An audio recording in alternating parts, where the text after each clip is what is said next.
So what is going on, guys? Native93 here with another video, and today we're going to go over everything you need to know about this new iPadOS 14.3 update, because it was released and now we have Apple Fitness Plus that released today. So I want to walk you guys through every single change that has happened with iPadOS 14 and see if they're beneficial to you and to everybody else, but let's hop right into it.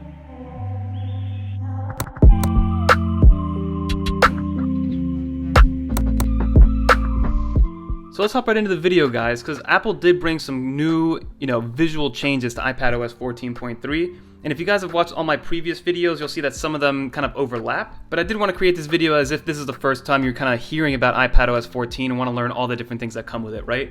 But the first one has to be with the shortcuts. So originally, when iPadOS 14 came out, it allowed us to create shortcuts for applications and kind of customize them the way we want, right? So if you guys can see here, I have a shortcut just called New Shortcut, which is just staying right there. And before, like I said, it would open up the shortcut application and then it would shortcut it to the app that you would want. But now Apple just changed it, so if you click on the shortcut, it opens up the YouTube app for me, and all you get on top is a little notification that says, hey, you use a shortcut. So it kind of gets rid of that annoyance of using the shortcut application as a bypass to get to the application that you want, and it just makes it a little more fluid, and now it allows people to actually, that want to customize their screen, to actually do it without having to go through the annoyance of the shortcuts. The next thing that I wanted to touch on, which wasn't actually there in the 14.3 RC edition, was inside of the Apple TV application. You guys know that Apple TV is not only a gateway to Apple TV Plus, but it's also a hub for all of your different subscriptions, right? So it kind of lets you sign into everything besides Netflix. So like Amazon, Hulu, as you can see down here, all the different channels. But what they did add, which they actually did bring this time, is an Apple TV Plus tab. So to get you all the way to the originals very quickly, so you just click on that tab, and only Apple TV Plus content is on here. And I'm actually a pretty big advocate for Apple TV Plus because the quality of these shows are pretty much amazing. I've watched Ted Lasso, I've watched Defending Jacob, I've watched all the main shows and movies that have come out through Apple TV Plus, and I'm just amazed at the quality that they go with. So for $5 a month, it's kind of easy to recommend, but at the same time, the library is pretty small for what you're paying. So that's the little in between. I think the quality is great, but they need a little bit more content to justify a whole entire other subscription service on top of everything that we're already paying when it comes to those subscription services. But Apple TV Plus definitely gets a thumbs up from me. Another thing actually has to do with the actual camera settings. So if we go all the way down into the settings, into camera, you go into formats, and you now have two options, right? And this has been an issue when it comes to airdropping. So I know a lot of people have had airdrop problems, especially if you're airdropping between devices that aren't under the same Apple ID. So the best way to actually do it is to use the most compatible section, right? So that kind of just creates a file to make it most compatible in between iOS devices. So that's just an option that you have there. I keep it at high efficiency versus most compatible because within Apple IDs, airdrop is actually pretty easy. So I like the fact that you can actually choose from there. And then the other thing that they brought back, which wasn't there before, was the mirror the front camera. So it's just a different orientation for when you're actually taking images. And then if we stay inside the settings section and go into Safari, Apple actually added a new search engine into iPadOS and iOS 14.3, which is this Ecosia or Ecosia.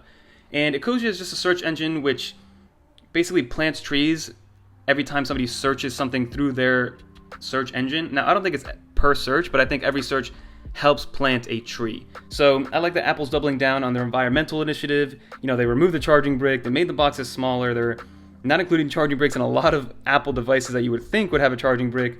So they had to double down, not only from a hardware perspective, but also a software. So now Apple can say, hey, we're helping from a hardware perspective, lowering the amount of stuff being wasted, and then also we're helping plant trees by navigating our users, or giving our users the option to go to Ecosia. Or Ecosia. Somebody correct me on how to pronounce that down below.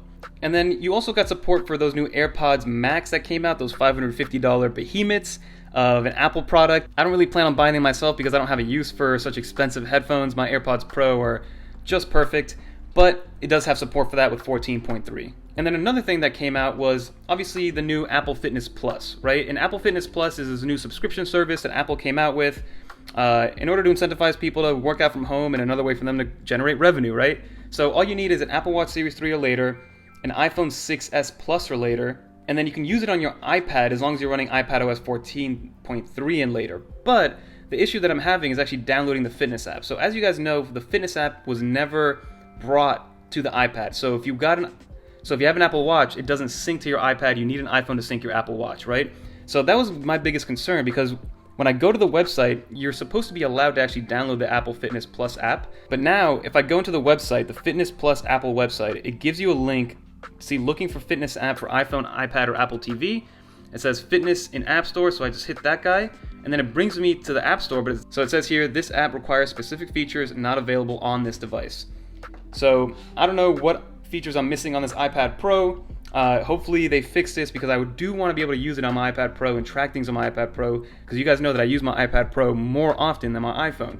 So being able to track, with the Apple Watch right here onto the iPad itself is just a great thing to have. So hopefully Apple fixes that soon, because we are supposed to get support on the iPad for this Apple Fitness Plus. And also guys, big shout out to channel sponsor Paperlike for always keeping us protected. All that anti-glare, all that goodness, making sure that our screen is protected. And as you guys can see, it's barely even there. And then the last thing that was finally brought to iPadOS 14.3 that was supposed to be there during the original iPadOS 14 was app clips. App clips were announced by Apple during the iOS 14 keynote, and basically it's a way to download parts of an application that are needed to complete a transaction. So instead of purchasing or downloading the entire Panera app just to place an online order, you download just a portion of that application that is for that online order. So I wanted to walk you guys through exactly how that works, and we're going to change the view up real quick. So as you guys see, I have a sample app clip right here. It's just on the monitor itself. Now the app clip looks a lot like a QR code, because that's what it is essentially. And then if I go over this app clip with my iPad itself, it'll scan it, and you can see right here that I have this shortcut to click on it and create my own app clip. And then you can see here that I can actually just play it from here. So this is just a sample way of showing you how app clips are going to actually work. But that's pretty much going to do it for everything you need to know about iPadOS 14. Let's go back to the normal view. So as you guys saw, this update was mainly around Apple's new services, right? Around Apple Fitness Plus, and then they even made it a little bit easier for you to access Apple TV Plus. So I think that was the biggest push with 14.3, as well as fixing some of those bug fixes that we've been getting, especially from notifications and messages. So all in all, it was a great update, and I highly recommend updating to it. As you guys saw, and maybe it's been fixed since then, but I did have a decent amount of trouble getting the new Fitness Plus app on the iPad itself, even though I got it on the iPhone no problem. But hopefully they do fix that. Other than that, it's been a great update, and I'll give you guys a follow-up on how battery life has been doing, because I'm going to be using the Apple Fitness Plus feature for at least a month. See what it's like, because you do get a 1-month free trial, and the pricing isn't bad either. $10 a month or $80 for the year, which I think comes out to like $6 or $7 a month. So not bad at all, especially if you're in the Apple ecosystem and you already have one of these, and one of these. But that's going to do it for this video. Don't forget to like, comment, subscribe, and stay tuned for more stuff, guys, because we got a lot more coming, even though it's the end of the year.